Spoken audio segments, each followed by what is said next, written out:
মানুষ এবং বিশেষ করে গত 17 বছর আপনার অত্যাচারিত নিগৃহীত নেতাকর্মীরা আজকে উপস্থিত আছে আপনার সামনে।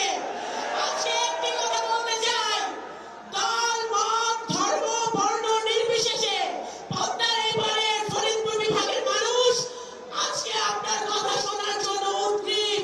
আপনি ছাত্র সমাজ, যুব সমাজ, এই অঞ্চলের নারী সমাজ, এই অঞ্চলের মুক্তিযোদ্ধারা যারা বসে আছে আমার ডান পাশে, তাদের জন্য আপনি আজকে কথা বলে যাবেন। আজকে আমি বলতে চাই, পদ্মা নদীর তীরে আপনি নতুন পরিকল্পিত শহর করবেন, আপনি প্রত্যেকটা জেলায় ক্রীড়া সুবিধার পুনর্বিকাশ করবেন, যুবকদের জন্য কারিগরি শিক্ষার ব্যবস্থা করবেন, ফরিদপুরে গ্যাস পাইপলাইন সম্প্রসারণ এবং সবার দাবি ফরিদপুর বিভাগ করতে হবে।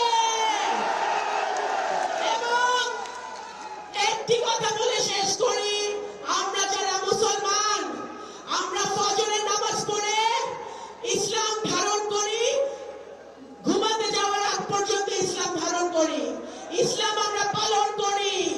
ইসলাম পালন করার বিষয়, পালন করার ধর্ম, ইসলাম বিক্রি করার ধর্ম না।